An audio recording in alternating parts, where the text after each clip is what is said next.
नमस्कार। राष्ट्र राष्ट्रियता सभ्यता र संस्कारको सङ्गम बागमती टेलिभिजनको नियमित संवाद प्रश्नोत्तरमा तपाईलाई स्वागत छ। म कृष्ण तिमल सिन्हा।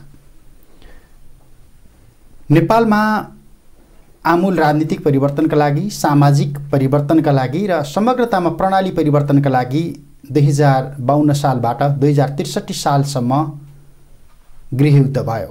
त्यसको नेतृत्व नेकपा माओवादीले गर्यो अनि सिङ्गो समाज, सिङ्गो राज्य आन्दोलित बन्यो। 2063 साल मङ्सिर 5 गते बृहत शान्ति सम्झौतामा हस्ताक्षर भयो अनि त्यो शान्ति सम्झौतामा हस्ताक्षर भइसके पछाडि द्वन्द्वकालसँग जोडिएका थुप्रै एजेन्डाहरू, मुद्दाहरू व्यवस्थापन गर्नुपर्ने दबाब, कार्यभार तत्कालीन राजनीतिक पार्टीहरूको काँधमा आयो, राज्यको काँधमा आयो, सरकारको काँधमा आयो। तर आजसम्म पनि 16 वर्ष पछाडि पनि हामी त्यही द्वन्द्वकालीन मुद्दासँग जोडिएका एजेन्डामा बहस गरिराखेका छौँ र बहस यति बेला पेचिलो बनेको छ। भलै सरकारको नेतृत्व त्यही 10 वर्षीय सशस्त्र युद्ध, 10 वर्षीय जनयुद्धको नेतृत्व गरेको दलको सुप्रिम कमान्डरको भूमिका रहेका पुष्पकमल दाहाल प्रचण्डले गरिराखेको अवस्था छ। तर माओवादी राज्यसँग माग गरिराखेको छ द्वन्द्वकालका मुद्दाहरू सत्य निरूपण तथा मेलमिलाप आयोग अथवा बृहत शान्ति सम्झौताको मर्म र भावना अनुसार गरिनुपर्छ, निरूपण गरिनुपर्छ। त्योभन्दा बाहिर गयो भने फेरि मुलुक द्वन्द्वमा जान्छ। यो परिस्थिति किन सिर्जना भयो? संवादका लागि नेकपा माओवादी केन्द्रका महासचिव देवप्रसाद गुरुङ हुनुहुन्छ। यहाँलाई स्वागत छ। धन्यवाद। त्यही नै हो, द्वन्द्वकालका सबै मुद्दाहरू सत्य निरूपण तथा मेलमिलाप आयोगको क्षेत्राधिकारभित्र पर्छ। हामीलाई नजिस्क्याऊ, हामीलाई नचलाऊ। अहिले माओवादी घटकहरूले भनिराखेको त्यही हो नि, होइन? राज्यलाई निश्चित रूपले संविधानको फलो गर्नुपर्छ, बृहत शान्ति सम्झौताको फलो गर्नुपर्छ। बृहत शान्ति सम्झौताले जुन मार्गचित्र कोरेको छ त्यही अनुसार जानुपर्छ। अहिलेका परिवर्तनका मुद्दाहरू भनेको बृहत शान्ति सम्झौता मार्फतै स्थापित भएका मुद्दाहरू हुन्। त्यसकारणले अहिलेका परिवर्तनको जग भनेको बृहत शान्ति सम्झौता हो। बृहत शान्ति सम्झौताको जगलाई भत्काउन पाउँदैन, भत्काउनु हुँदैन। भत्किनु भनेर भन्नुको तात्पर्य मुलुकको कोर्स चाहिँ पक्षगामी दिशातर्फ लैजानु हो, प्रतिगामी दिशातर्फ लैजानु हो। त्यसकारणले गर्दाखेरि बृहत शान्ति सम्झौताको यो कोर्सलाई भत्किन दिनु हुँदैन भन्ने चाहिँ हाम्रो आग्रह हो। यो कोर्स पुरा गर्नका लागि हामीले 16-10 वर्ष खर्च्यौँ। 12 जना प्रधानमन्त्री भएछन्, 18 जना कानुन मन्त्री भएछन्। त्यति बेलाको शान्ति प्रक्रियासँग जोडिएको कार्यभार कानुन मन्त्रालयमा गएर जोडिसके पछाडिको पृष्ठभूमि हेर्दा 16 वर्षसम्म चाहिँ शान्ति प्रक्रियाको त्यो जग किन खलबलिएन? निश्चित रूपले अब 16 वर्ष पुगेको छ। यो अवधिमा पुरा गर्नुपर्दथ्यो, शीघ्रतर रूपमा पुरा गर्नुपर्दथ्यो। यो विलम्ब भयो र ढिलासुस्ती भयो। ढिलासुस्ती हुनुमा, विलम्ब हुनुमा निश्चय पनि कमोबेसी सबैको जवाबदिहिता छ, सबै जिम्मेवारी छ। बृहत शान्ति सम्झौतामा संलग्न घटकहरू सबैको जवाबदिहिता छ, सबैको जिम्मेवारी छ। त्यसमध्येमा पनि चाहिँ अहिलेसम्मको घटनाक्रममा के देखिन्छ त भन्दाखेरि चाहिँ यो तपाईँको आपसी सहमतिको आधारबाट यो निरूपण गर्नुपर्ने, आपसी सहमतिको प्रक्रियाबाट अगाडि बढ्नुपर्ने। तर अब कतिपय विषयहरू चाहिँ तपाईँको के भयो भन्दाखेरि चाहिँ अब मानव अधिकारको नाममा, अन्तर्राष्ट्रिय मानव अधिकारको उल्लङ्घनको नाममा कतिपय शक्ति केन्द्रहरू तानिने खालको स्थिति अथवा संलग्न हुने खालको स्थिति पनि देखा पर्यो। त्यसले गर्दाखेरि चाहिँ कतिपय शक्ति केन्द्रहरू बृहत शान्ति सम्झौता चाहँदैनथ्यो, नेपालमा शान्ति चाहँदैनथ्यो, बृहत शान्ति सम्झौता चाहँदैनथ्यो। उनीहरू यो प्रक्रियाबाट अगाडि बढ्न दिन चाहँदैनथ्यो। नेपालमा अस्थिरता र अराजकता पैदा गराइराख्ने, द्वन्द्व पैदा गराइराख्ने, नेपालको राष्ट्रिय अस्मितालाई कमजोर पारिराख्ने र आफ्नो स्पेस बढाउने चाहिँ यो रणनीतिमा रहेको कारणले गर्दाखेरि बृहत शान्ति सम्झौताको बेलादेखि नै चाहिँ कयौँ पक्षहरू, धेरै पक्षहरू बृहत शान्ति सम्झौताको पक्षमा रहँदै पनि चाहिँ कतिपय पक्षहरू बृहत शान्ति सम्झौताको पक्षमा सहमत भएनन्। त्यसले गर्दाखेरि अब त्यसमा बाह्य पनि आन्तरिक पनि चाहिँ बाह्य रूपमा भन्नुपर्दाखेरि कतिपय शक्ति केन्द्रहरू बृहत शान्ति सम्झौताप्रति सकारात्मक रहन सकेन। त्यसले गर्दाखेरि पनि बृहत शान्ति सम्झौतालाई चाहिँ अब्स्टेकलको रूपमा अथवा बृहत शान्ति सम्झौतालाई कम्प्लिट गर्न नदिनका लागि कुनै न कुनै रूपले भूमिका निर्वाह गरिरह्यो। आन्तरिक रूपमा पनि चाहिँ तपाईँको के त भन्दाखेरि चाहिँ बृहत शान्ति सम्झौताको विपक्षमा कतिपय ट्रेन्ड टेन्डेन्सीहरू रहे, सोचहरू, विचारहरू रहे।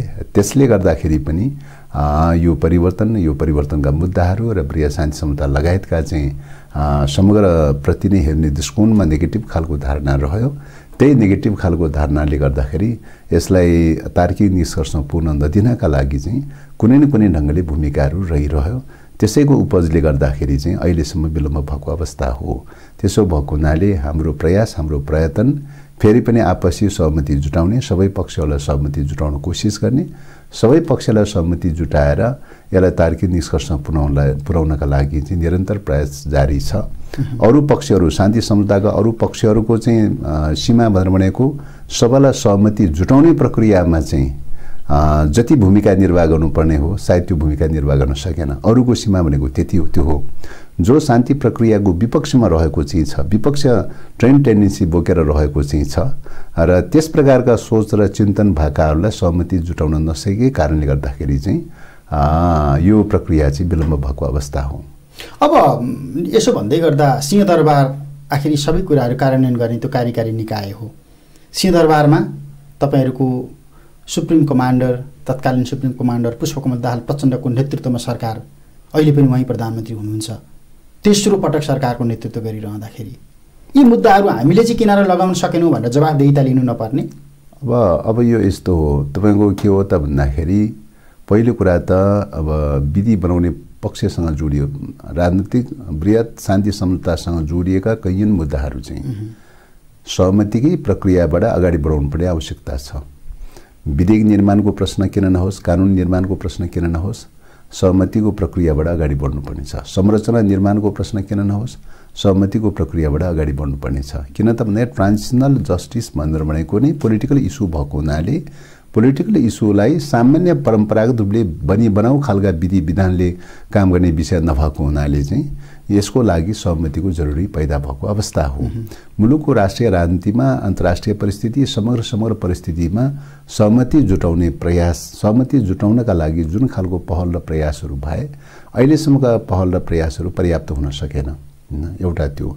अर्को कुरा शान्ति प्रक्रियाको कुनै न कुनै ढङ्गले चाहिँ मतलब सतैमा शान्ति प्रक्रियाको पक्षपाती देखिने, अन्तर्यमा शान्ति प्रक्रियाको विपक्षमा रहने प्रकारका जो प्रवृत्तिहरू रह्यो त्यो प्रवृत्तिले गर्दाखेरि राष्ट्रिय अन्तर्राष्ट्रिय सर्कलमा जुन खालको प्रवृत्ति रह्यो त्यो प्रवृत्तिले गर्दाखेरि चाहिँ यो सहमति हुन नदिने, यसैलाई समातेर घिजुरी राख्ने, यसैलाई समातेर चाहिँ मतलब मुलुकको राष्ट्रिय अस्मितालाई कमजोर पारिराख्ने प्रकारको चाहिँ राष्ट्रिय आत्मसमर्पणवादी चिन्तन पनि हावी रह्यो।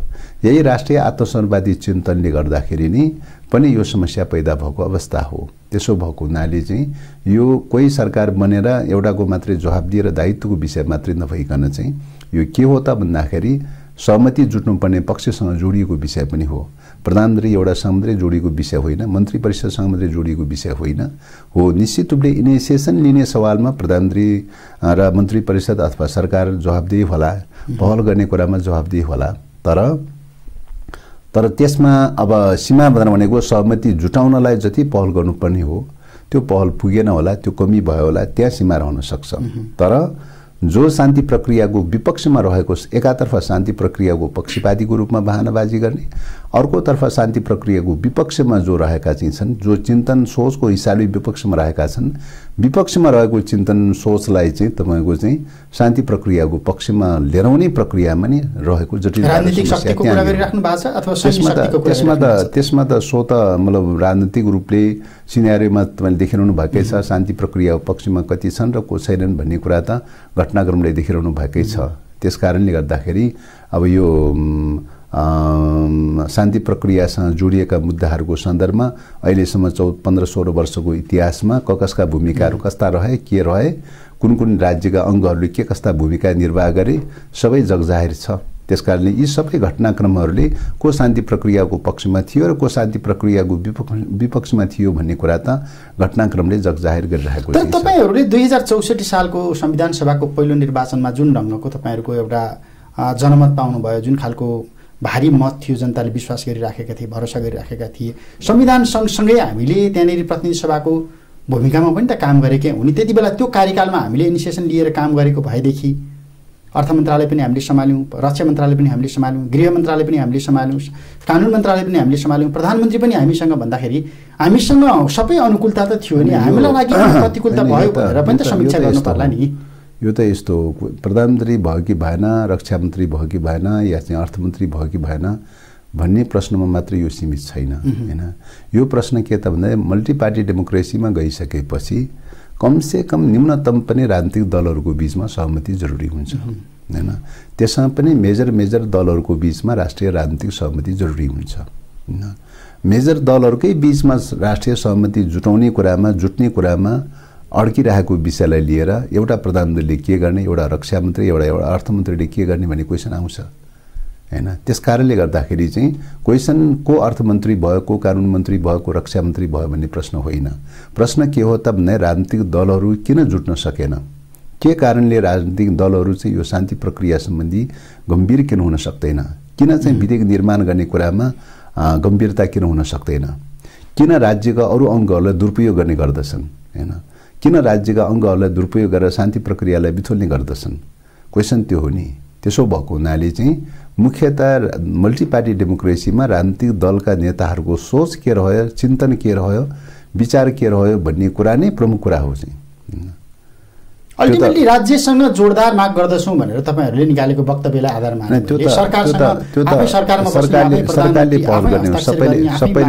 सबैले पहल गर्ने हो, सबैले प्रयास गर्ने कुरा हो। त्यसको इनिसिएसन सरकारले लिने कुरा नै हो। त्यसो भएको हुनाले राज्यका अङ्गहरूबाट नै तपाईको कतिपय घटनाक्रम सन्दर्भमा शान्ति प्रक्रिया प्रतिकूल खालका चाहिँ कतिपय निर्णयहरू हुने गरिरहेको पनि घटनाक्रममा जगजाहेर नै छ। त्यसो भएको हुनाले चाहिँ यो परिस्थिति किन चाहिँ पैदा भएको छ त भन्दाखेरि देशभित्र पनि देश बाहिर पनि चाहिँ यो परिवर्तन, यो जनयुद्धप्रति हेर्ने दृष्टिकोणमा पनि चाहिँ दुई विपरीत दृष्टिकोण रहेको छ। शान्ति प्रक्रियाप्रति हेर्ने दृष्टिकोणमा पनि दुई विपरीत दृष्टिकोण रहेको चाहिँ छ। अहिलेको संविधानप्रति हेर्ने, संविधानका मूल्य मान्यताहरू अथवा जे परिवर्तनहरू आएका चाहिँ भएका चाहिँ छन् त्यसप्रति हेर्ने दृष्टिकोणमा पनि दुई विपरीत दृष्टिकोण चाहिँ छ। चिन्तन र सोचमा रहेको समस्याहरू हुन्। ती चिन्तन र सोचमा रहेका समस्याहरूलाई कसरी चाहिँ तपाईको त्यो सोचमा कसरी परिवर्तन गर्ने, कसरी रूपान्तरण गर्ने अथवा कसरी सहमतिमा लिएर आउने भन्ने कुरा नै प्रमुख च्यालेन्जको विषय हो। 12 बुँदे सम्झौतामा उभिएका दलहरू तपाईहरु एउटै बिन्दुमा उभिनु भने त सक्यो त समस्या। अब हो निश्चित रूपले नेपालको शान्ति प्रक्रियाको आफ्नै मोडल भन्नुभयो, लडाकु व्यवस्थापनमा मोडल भन्नुभयो, व्यवस्थापनमा आफ्नै मोडल भन्नुभयो, सबै मोडल त स्थापित गर्नु भएको छ। निश्चित रूपले 12 बुँदेमा हस्ताक्षर गर्ने दलहरू सबै एक ठाउँमा उभिए खण्डमा समस्या सल्भ हुन्छ भनेर सोचेका थियौं। त्यही अनुसार 12 बुँदे सम्झौता गर्दाखेरि पनि होस् या बृहत शान्ति सम्झौता गर्दाखेरि होस्, 12 बुँदे मतलब सहमति गर्ने राजनीतिक दलहरू चाहिँ सबै दलहरूकै सहमतिकै आधारबाट शान्ति प्रक्रिया अगाडि बढेको हो हैन। शान्ति प्रक्रिया अगाडि बढेको हो। तर त्यसको साथै तपाईको चाहिँ अर्को ट्रेन्ड पनि केही न केही त्यसको सेरोफेरोमा केही न केही तपाईले ट्रेन्ड टेन्डेन्सीहरू देख्न सक्नुहुन्छ।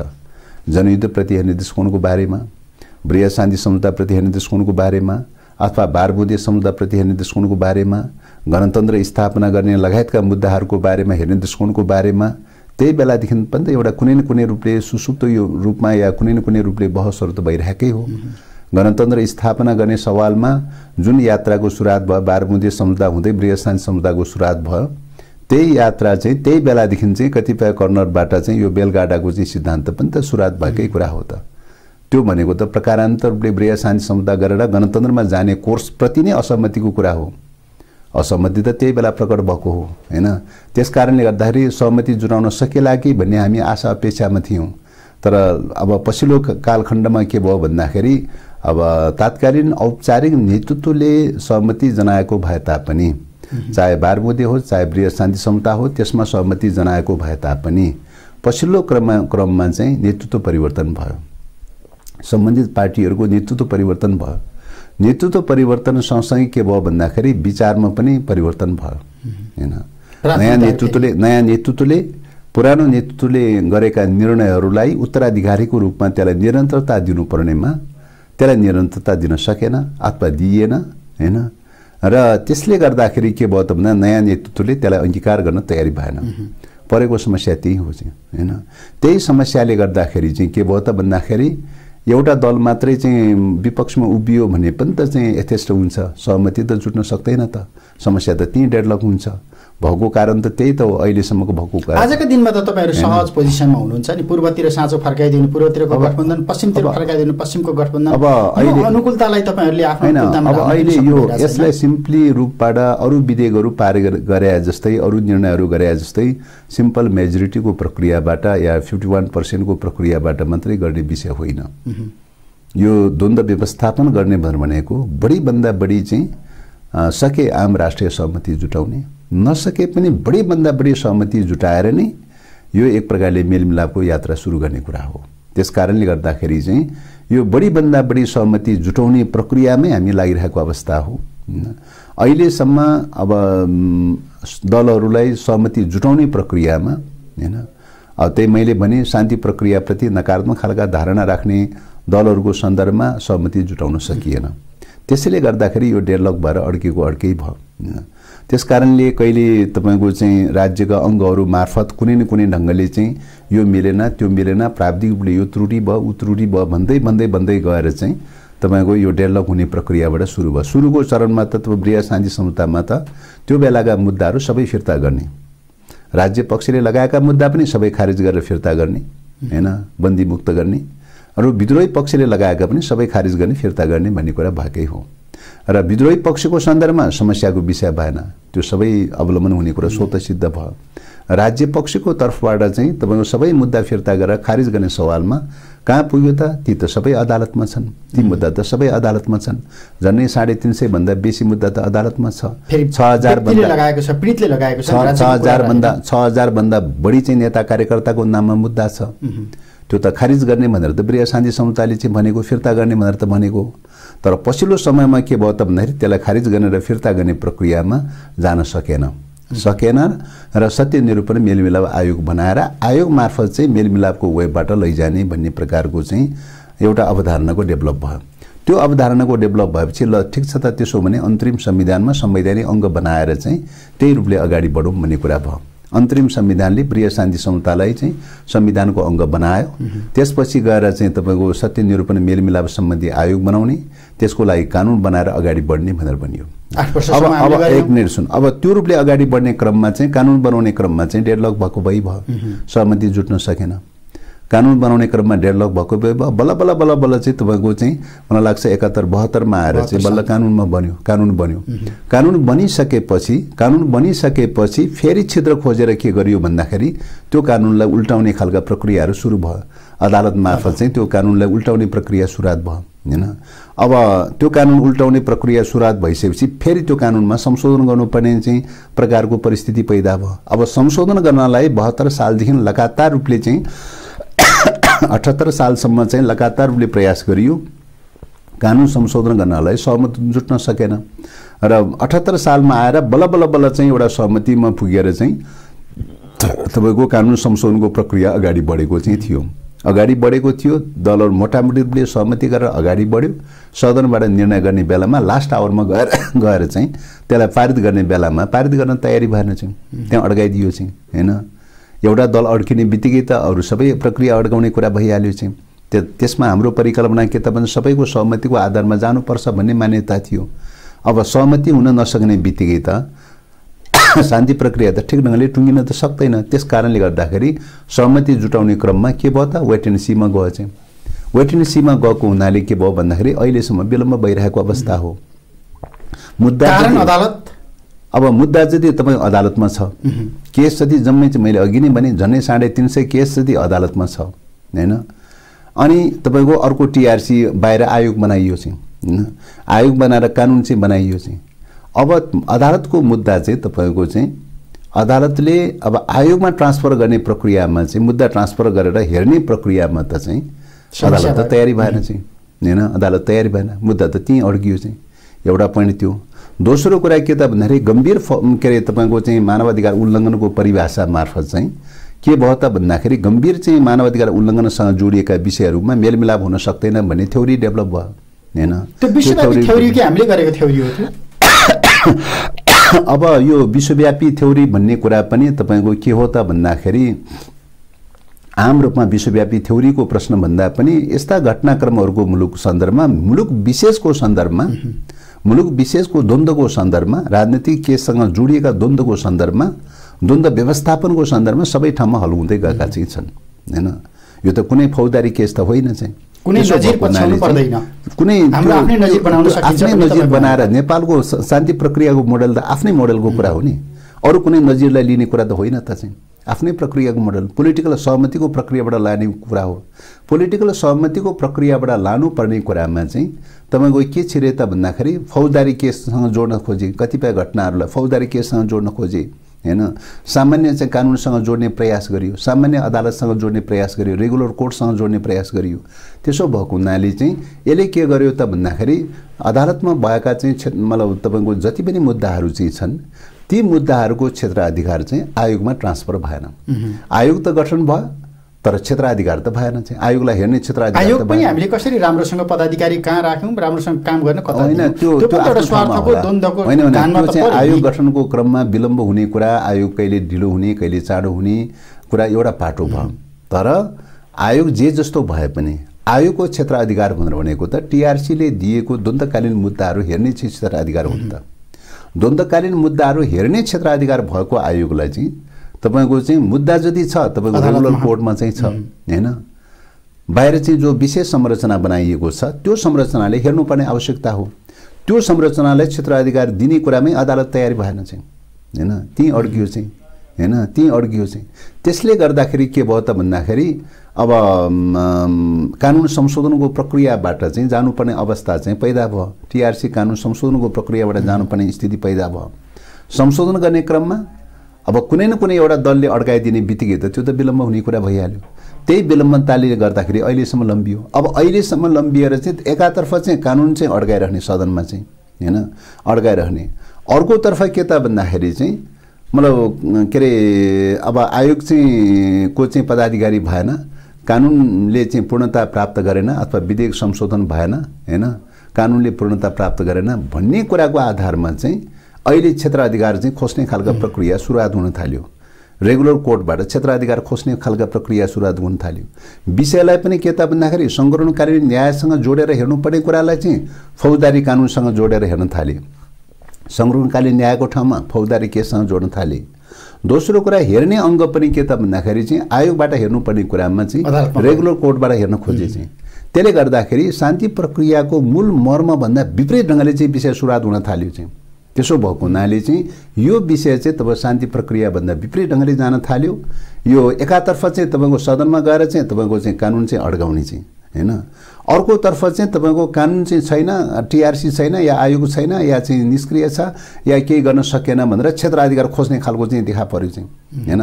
हलो अड्काउने गोरु चुट्ने भनेर भनिन्छ नि, गाउँघरतिर प्रचलित उखान छ। एकातर्फ विधेयक चाहिँ अड्काइदिने, अर्कोतर्फ चाहिँ अहिले चाहिँ टीआरसी छैन या आयोग छैन या कानुन छैन के भन्ने नाममा चाहिँ क्षेत्राधिकार खोज्ने खालको चाहिँ स्थिति। त यस्तो खालको परिस्थिति पैदा भए हुनाले चाहिँ हो रेगुलर कोर्टमा कतिपय इस्युहरू जानै सक्दैन भन्ने कुरा होइन, जान सक्छ। तर क्षेत्राधिकार टीआरसी भएको स्थितिमा छिटोभन्दा छिटो टीआरसीको पदाधिकारी पुरा गर, छिटोभन्दा छिटो त्यो विधेयक चाहिँ अधुरो छ त्यो पुरा गर हैन, छिटोभन्दा छिटो चाहिँ आयोगलाई पूर्णता देऊ हैन, छिटोभन्दा छिटो काम अगाडि बढाऊ भन्ने त त्यति नै हो। आदेश दिए पनि त्यति नै हो, दिने कुरा त गर्ने कुरा त त्यो नै हो। अब यो द्वन्द्व पीडितलाई चाहिँ जवाफ के दिने? द्वन्द्व पीडितको पीडाको सन्दर्भमा चाहिँ ल यो त राज्यको द्वन्द्व पीडितको पीडाको दुईटा पक्षको बीचको एउटा गानमा परिरहेको छ, द्वन्द्व पीडितलाई जवाफ के दिने? द्वन्द्व पीडितको जवाफ त त्यही त टीआरसी कानुनलाई छिटो क्रियाशील गराउनु पर्यो, छिटो एक्टिभाइज गराउनु पर्यो, छिटो चाहिँ आयोग गठन गर्नु पर्यो, छिटो सम्बोधन गर्नु पर्यो। द्वन्द्व पीडित अदालतमा जाँदै गर्दा अदालतको ढोका बन्द गर्ने कुरा पनि भएन होला हैन? अदालतको ढोका बन्द, अदालतले के गर्ने? सबै कुरा अदालतमा जान्छ हैन। गएको रहेछ अर्को क्षेत्राधिकार रहेछ भने यो क्षेत्राधिकार फल्नाको हो भनेर तोकिदिन्छ नि। तपाईँको श्रम सम्बन्धी चाहिँ अदालत छ हैन, राजस्व न्यायाधिकरण सम्बन्धी अदालत छ, भ्रष्टाचारी सम्बन्धी हेर्ने विशेष अदालत छ, थुप्रै चाहिँ विशेष प्रकृतिका चाहिँ अदालतहरू छ नि।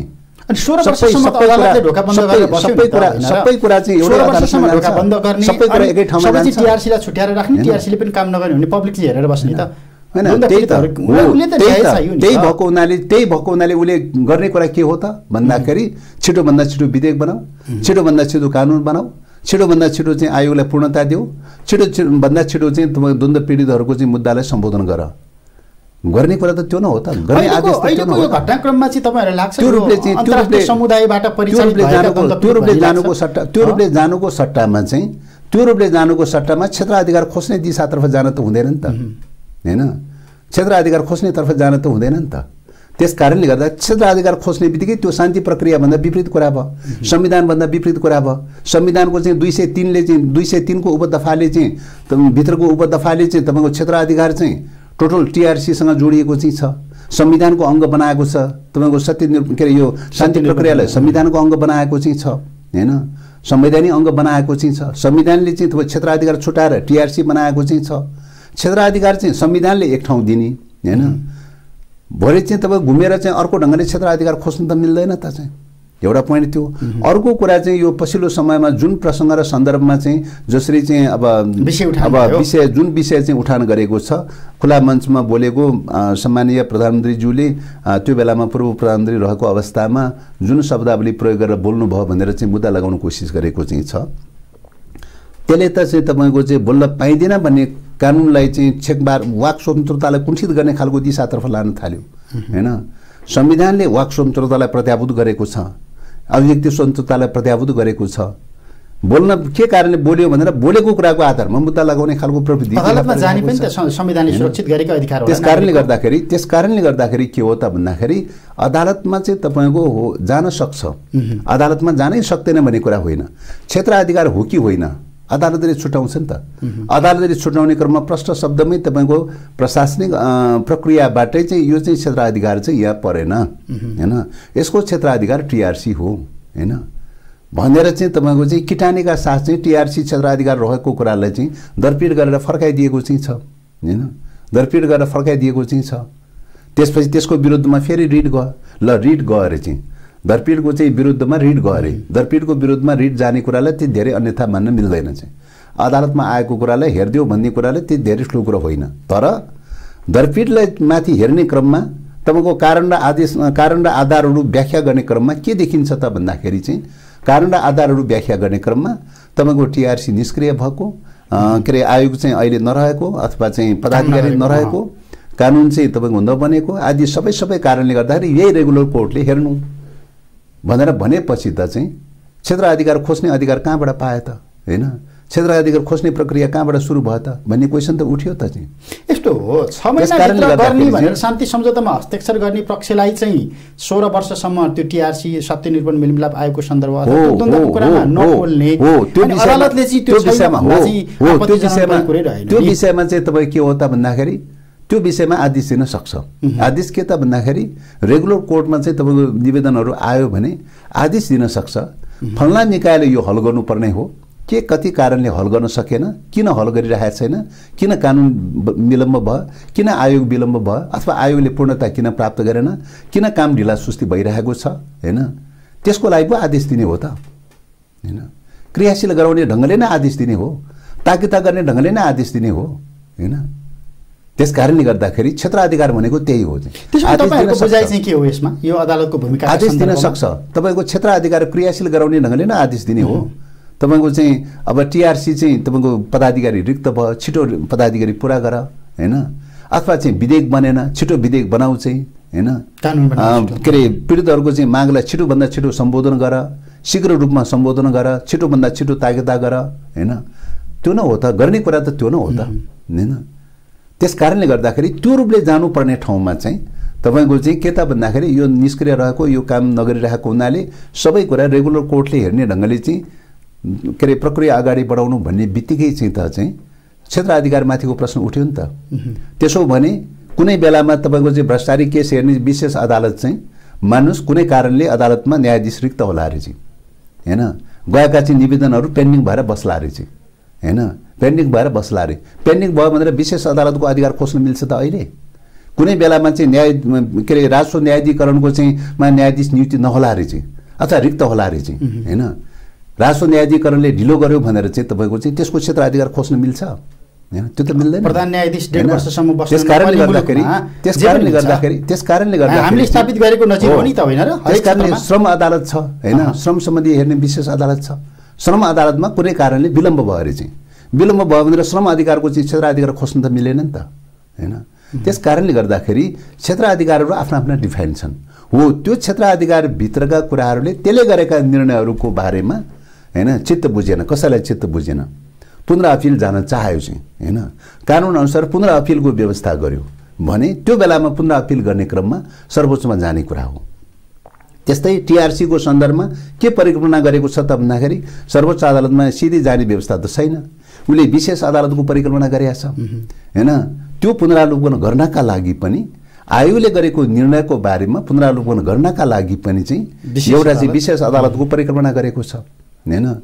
अब हेर्ने क्रममा त विशेष अदालतमा जान्छ, गयो भने पनि चाहिँ त्यस कारणले गर्दाखेरि यस्तो खालको कानुनी व्यवस्था भइरहेको अवस्थामा त्यो कानुनी व्यवस्थालाई नजरअन्दाज गरेर चाहिँ जसरी सबै आफैले गर्नुपर्छ भन्ने ढङ्गले चाहिँ जुन ढङ्गले लान खोजिएको छ त्यो नै वास्तवमा चाहिँ के हो त भन्दाखेरि त्यसले प्रकारान्त रूपले शान्ति प्रक्रियाको विपक्षमा लैजान्छ। त्यसले त्यस्तो सोच नियत आशय त्यस्तो नहोला, तर परिणाम त कहाँ लैजान्छ त भन्दाखेरि चाहिँ शान्ति प्रक्रियाको विरुद्धमा जान्छ। संविधानले चाहिँ जुन खालको ओनरसिप लिएको छ टीआरसी बनाएर हल गर्नुपर्छ भनेर चाहिँ जुन खालको संवैधानिक व्यवस्था गरेको छ त्यो संवैधानिक व्यवस्थाको भावना र मर्मभन्दा विपरीत जान्छ त्यो चाहिँ। त्यसो भएको हुनाले चाहिँ यो दिशातर्फ चाहिँ जसरी गइरहेको छ यो किन त्यसो गइरहेछ त भन्दाखेरि चाहिँ मैले अघि नै निवेदन गरेँ कि साइडमा चाहिँ तपाईँको राजनीतिक दलहरूभित्र या साइडमा राष्ट्रिय अन्तर्राष्ट्रिय क्षेत्रमा यो शान्ति प्रक्रियाप्रति मतलब के अरे बेखुस रहेका प्रवृत्तिहरू अन्तर्निहित छन्। यो पछिल्लो समयमा गणतन्त्र, संघीयता, धर्मनिरपेक्ष लगायतका नयाँ संविधान जारी भएर जुन परिवर्तन भएको छ त्यसप्रति बेखुस हुनहुने, त्यसप्रति नेगेटिभ खालको धारणा रहने प्रवृत्तिहरू छ हैन। मुलुकमा दलहरू सबै मिलेर जाँदाखेरि स्थिरता र स्थायित्व भएर जान्छ। कतिपय शक्ति केन्द्रहरूले स्थिरता र स्थायित्व चाहँदैन, नेपालमा चाहिँ अस्थिरता जति पैदा गराउन सक्यो, जति द्वन्द्व क्रिएट गर्न सक्यो उति आफ्नो स्पेस बनाउन सकिन्छ भन्ने दाउमा छ। त्यसले गर्दाखेरि चाहिँ शान्ति प्रक्रिया हल हुने बित्तिकै त स्थिरता र स्थायित्वको दिशामा जाने भयो। सधैँ यो मुद्दा गिजोलिरहन पायो भनेदेखि त द्वन्द्वको चाहिँ मुद्दाहरूलाई चाहिँ गिजोलिरहन पायो भने त अस्थिरता क्रिएट गर्न पाउने भयो, अराजकता क्रिएट गर्न पाउने भयो। जति अस्थिरता र अराजकता क्रिएट गर्न पायो विदेशी शक्ति केन्द्रहरूले ढुङ्गा खोज्दाखेरि देउता फेला पर्ने भएछ। त्यो वातावरण त उनीहरूले बनाइरहेका हुन्छन्। तर अस्थिरताको कारण त हामी आफै हौँ नि होइन र? हो, त्यस कारणले गर्दाखेरि यो बेलामा शान्ति प्रक्रियाप्रति चित्त नबुझ्न सक्छ। चित्त नबुझ्न सक्ने मतलब म अन्यथा मान्दिनँ। बृहत शान्ति समुदायप्रति चित्त नबुझ्न सक्छ अथवा यही संविधानप्रति चित्त नबुझ्न सक्छ हैन। चित्त नबुझ्ने कुरालाई फरक मत राख्न सक्ने चाहनेलाई चाहिँ फरक मत राख्न सक्छ, चित्त नबुझ्न सक्छ। त्यसलाई हामी अन्यथा चिरेर अगाडि बढ्न सक्नु पर्यो। तर के त भन्दाखेरि अहिले मुलुक सङ्कटमा परेको बेलामा भू राजनीतिक परिवेशको स्थिति, ग्लोबल पोलिटिक्सको परिस्थिति, यो सबै परिस्थितिमा चाहिँ जस्तो सुकै अभिमत राख्ने पक्षहरू किन नहोस्, सबैको बीचमा सहमति र सहकार्य गरेर राष्ट्रिय सहमति निर्माण गरेर जानुपर्छ। राष्ट्रिय सहमति निर्माण गरेर जान सक्यो तब मुलुक बच्यो हैन। मुलुक बच्यो भने भोलि चाहिँ कतिपय सीमा कमी कमजोरी रहेछ भने पनि भविष्यमा करेक्सन गर्दै गरौँला नि। मुलुक बचाउने दायित्व प्रमुख कुरा हो नि। त्यसो भएको हुनाले मुलुक बचाउनका लागि चाहिँ चित्त बुझे पनि नबुझे पनि अहिलेलाई चाहिँ तपाईँको राष्ट्रिय सहमति निर्माण गर्ने, शान्ति प्रक्रियालाई एउटा लजिक निष्कर्षमा पुर्याउने र एउटा सहमतिको वातावरण बनाऊ। त्यसले मुलुकको अस्मिताको रक्षा गर्छ हैन।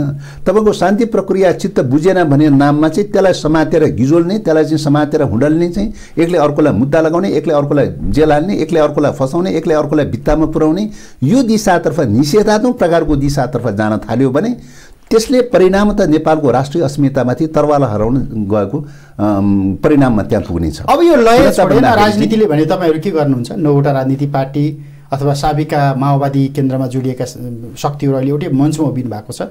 राजनीतिले अथवा यो घटनाक्रमले लय समातेन, तपाईँले भने जस्तै, शान्ति प्रक्रियाले भने जस्तै, संविधानले भने जस्तै लय समातेन भने तपाईँहरू के गर्नुहुन्छ? होइन, अब अहिले चाहिँ लय समात्नुको विकल्प छैन भन्ने लाग्छ। हामीलाई आशा छ, विश्वास छ।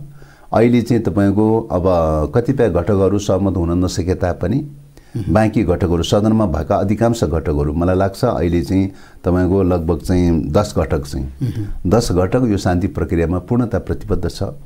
त्यस कारणले गर्दाखेरि 10 घटक तयार रहेको स्थितिमा मलाई लाग्छ अब सबैलाई सहमतिमा सकेसम्म सबैलाई सहमति जुटाउँदै अगाडि बढ्ने प्रक्रियामै लैजाने कुरा हो। त्यसलाई चाहिँ विधेयकको रूपमा आवश्यक विधेयक निर्माण गर्ने कुरा, ऐन निर्माण गर्ने कुरामा अगाडि बढ्ने कुरा हो। ऐन निर्माण गर्ने बित्तिकै चाहिँ तपाईँ आयोगले पूर्णता दिएर चाहिँ आयोगका कामहरू तुरुन्तै चाहिँ काम गर्नुपर्दछ भन्ने लाग्छ र शीघ्रतर रूपमा काम गर्ने हो भने मलाई लाग्छ 1.5 वर्ष 2 वर्षको अन्तरालमा जतिसुकै मुद्दाहरू भए पनि सबै हल गर्न सक्छ भन्ने लाग्छ हैन। अब यो तपाईले यसो भन्दै गर्दा नेपाली कांग्रेसका केही नेताहरूको अभिव्यक्ति आइराखेको छ, यदि माओवादी केन्द्रले पूर्व माओवादी घटकसँग सहकार्य गर्छ, पार्टी एकता गर्छ र त्यो ढङ्गले जान्छ भने माओवादीलाई हामी बोक्न सक्दैनौँ। नेपाली कांग्रेसका नेताहरूको त्यो भनाइ हेर्दाखेरि यही कारण तपाईहरुको सत्ता गठबन्धन यो कुरा त उहाँहरुसँग सोध्ने विषय पर्यो, हामीसँग सोध्ने विषय त पर्यो। उहाँले प्रष्टताका साथ राख्नु भयो। पहिलो कुरा चाहिँ के प्रश्न हुनुपर्छ भने एजेन्डा बेसिस रूपमा नजाने हो भने त हाम्रो केही भन्नु छैन। अहिलेको सहकार्य त एजेन्डाको आधारमा होला के रे, जुनसुकै दलसँग पनि सहकार्य गर्ने त एजेन्डाको आधारमा होला के रे।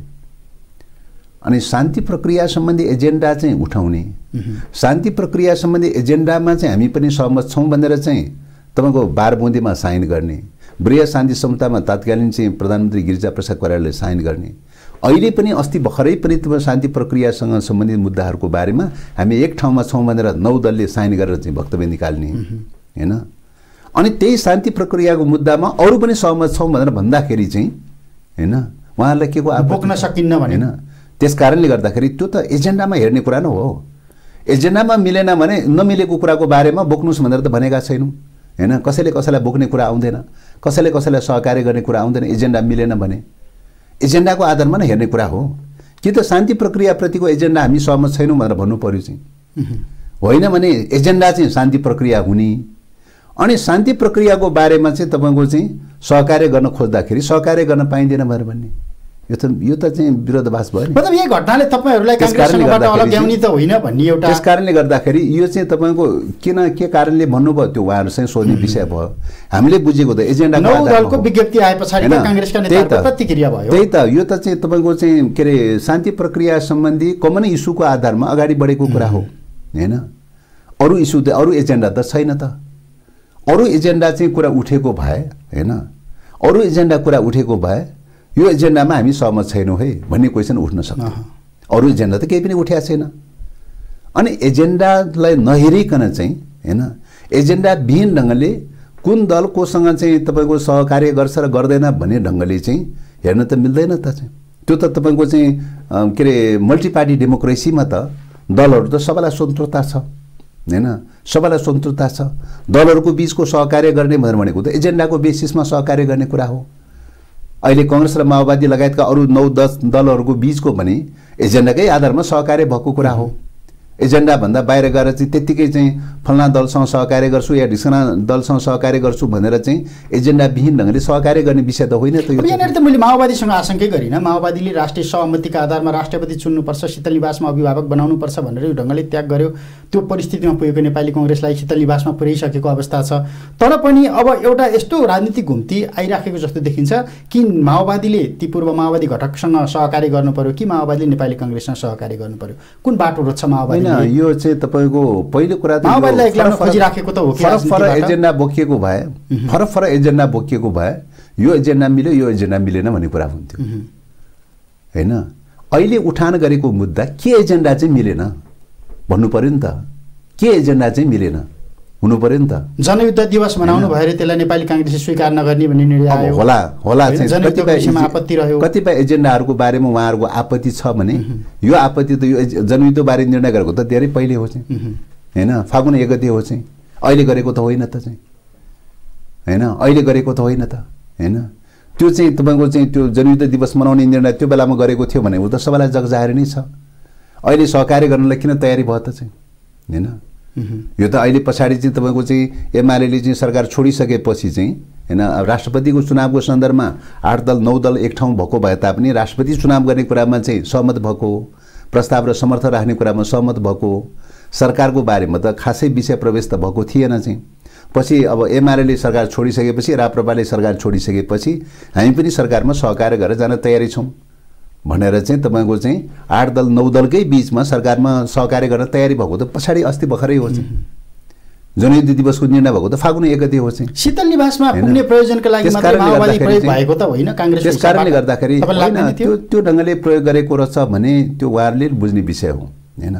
हामीले बुझ्ने विषय त के हो त भन्दाखेरि पहिलो कुरा एजेन्डाको आधारमा बुझ्ने कुरा हो। दोस्रो कुरा राष्ट्रिय सहमतिको आधारमा बुझ्ने कुरा हो।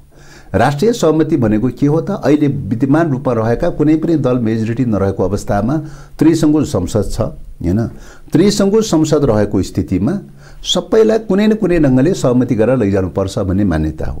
त्यसको लागि सकेसम्म सरकारमै सहमति गरेर जाउँ भनेर भनेको, सरकार नै राष्ट्रिय सहमति बनाएर जाउँ भनेर भनेको।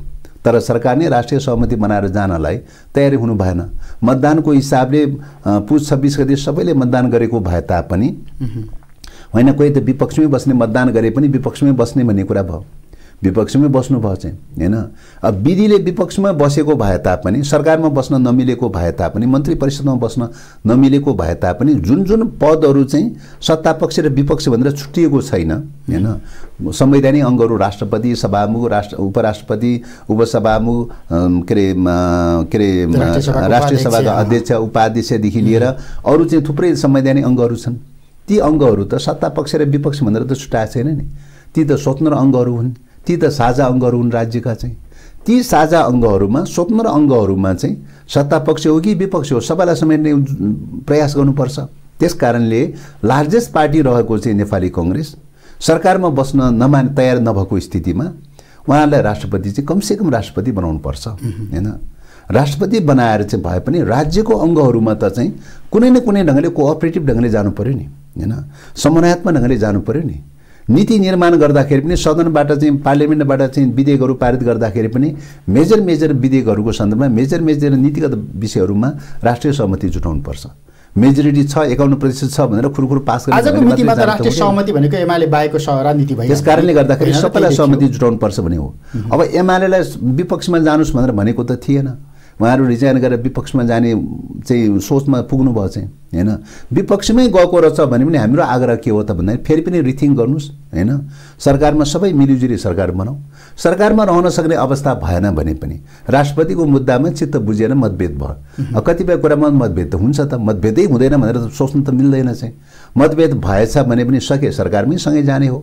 सरकारमा रहेर सँगै जाने परिस्थिति भएन, होइन हामी सत्तापक्ष विपक्षकै मोडलबाट जाउँ भनेर भन्नुहुन्छ भने पनि अरू विधेयकहरू पारित गर्ने कुरा, अरू राष्ट्रिय नीतिहरू तर्जुमा गर्ने कुरा, अरू संवैधानिक अङ्गहरू पनि त हुन्छन् त फेरि पनि। ती सबै संरचनाहरूमा त फेरि मिलिजुली ढङ्गले लैजानुपर्छ नि। जहाँ सत्तापक्ष र विपक्ष भनेर किटानी गरेको छैन, संवैधानिक अङ्गहरू त सत्तापक्ष र विपक्ष भनेर किटानी त गरेका छैन नि। अनि किटानी नगरेको ठाउँमा चाहिँ त सत्तापक्ष र विपक्ष भनेर छैछिटो गर्नुपर्ने विषय त होइन त। त्यस्ता सवालहरूमा त सबैलाई समेटेर लानु पर्यो नि। त्यस कारणले गर्दा राज्यका अङ्गहरू निर्माण गर्ने क्रममा सत्तापक्ष र विपक्ष भनेर किटानी नभएका स्वतन्त्र र साझा पदहरू जो छन् सबैलाई समेट्नुपर्छ। तपाईहरुले चाहिँ सबै गुमाउनु भयो। सबैलाई समेट्ने प्रयास गर्नुपर्छ, एउटा पोइन्ट त्यो हो। मतलब के अरे सबैलाई समेट्ने क्रममा गुमाउनुपर्छ भने गुमाउनु पनि तयारी सबै गुमाउनु भयो। किन त भन्दाखेरि राष्ट्रिय सहमति जुटाउने सन्दर्भमा राष्ट्रिय सहमति जुटाएर राष्ट्र बचाउने कुरा प्रमुख कुरा हो कि एउटा पद लिने कुरा मात्रै प्रमुख कुरा हो। त्यस कारणले गर्दाखेरि चाहिँ राष्ट्र जोगाउने प्रश्न प्रमुख कुरा हो नि हैन। त्यस कारणले गर्दाखेरि पदको कुरा गर्दा बालकोटमा भएको सहमति त्यही प्रधानमन्त्री पदको लागि मात्रै भएको थियो भनेर भन्न पाइयो नि त राजनीतिमा। हैन एउटै पदको लागि शेरबहादुर छोडेर बालकोटमा त्यो बेला त हामीले प्रश्नै भनेका हौं। देउबालाई चाहिँ के अरे कांग्रेसले पनि भनेका हौं, एमाले पनि भनेका हौं कि मुलुकमा राष्ट्रिय सहमतिको खाँचो छ। त्रिसङ्घीय संसद भयो, राष्ट्रिय सहमतिको खाँचो छ। तपाईहरु राष्ट्रिय सहमतिमा जान सक्नुहुन्छ कि सक्नुहुन्न? उहाँहरु तयारी हुनु भएन।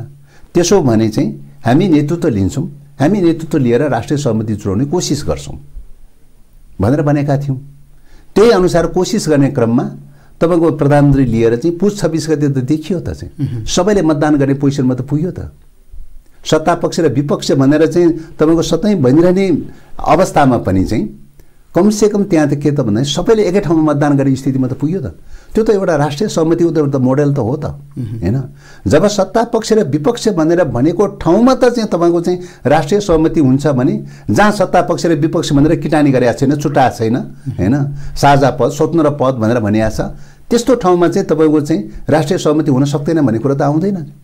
त्यस कारणले गर्दाखेरि राष्ट्रिय सहमतिको लागि प्रयास गर्नु पर्यो, पहल गर्नु पर्यो। सबै पदहरूमा अरू संविधानले सत्तापक्ष र विपक्ष भनेर किटानी नगरेका पदहरूको सन्दर्भमा सबैलाई जुटाउने प्रयास गर्नु पर्यो भन्ने कुरा हो। अब अन्त्यमा लगभग समय सकिएको छ। नेकपा माओवादीले तपाईले पनि भन्नुभयो, हामीले पनि यो विषयमा छलफल गर्यौं। सबै कुराहरू महत्त्वपूर्ण पदहरू यो बीचमा प्रधानमन्त्री बाहेकका पदहरू गुमाइसकेका छ। राष्ट्रिय सहमति खोज्ने क्रममा अब भोलिका दिनमा नेपाली कङ्ग्रेसका नेताहरूको त्यो खालको अभिव्यक्ति आउँदै गर्दा न घरको न घाटको भन्छ नि उखान, माओवादीको पोजिसन त्यही हुन लाग्यो हो कि होइन? अब द्वन्द्वकालीन एजेन्डा एकातिर छन्। अब यो मुद्दामा तपाईँको चाहिँ एजेन्डा मिलेन भनेदेखि त चाहिँ एजेन्डा पनि मिलेन, राष्ट्रिय सहमति पनि हुन सकेन भने के हुन्छ के हुँदैन भन्न सकिँदैन। नेपालकै राष्ट्रिय अस्मिता के हुन्छ के हुँदैन भन्न सकिँदैन। एउटा दलको मात्रै मामला हो र? मुलुकको राष्ट्रिय अस्मिता के हुन्छ र के हुँदैन भन्ने खालको चाहिँ परिस्थितिमा अहिले गुज्रिरहेको चाहिँ छ। एउटा दलको मात्रै हिसाब गरेर त हुनेवाला कांग्रेस र एमाले मिलेर सरकार चलाइदियो। त्यस कारणले गर्दाखेरि चाहिँ हामीले भनिरहेको विषय के हो त भन्दाखेरि चाहिँ पहिलो कुरा एजेन्डा चाहिँ तपाईँको अहिले मुलुकमा जे परिवर्तन भएको चाहिँ छ हैन, वृहत शान्ति समताले जुन परिवर्तनहरू लिएर आएको चाहिँ छ, ती मुद्दाहरूमा कमसेकम चाहिँ न्यूनतम ती मुद्दाहरूमा एक ठाउँमा उभिनु पर्यो हैन। पहिलो कुरा त्यो। दोस्रो कुरा मुलुकको राष्ट्रिय अस्मिताको रक्षाको निम्ति राष्ट्रिय सहमति गर्नु पर्यो हैन। राष्ट्रियताको रक्षा गर्ने प्रश्न र डेमोक्रेसीको रक्षा गर्ने प्रश्न दुईटा मेजर मुद्दा न हो। यो दुईटा मेजर मुद्दाको सन्दर्भलाई बेस बनाएर नै सहमति र सहकार्य गरौँ भनेर भन्ने हो।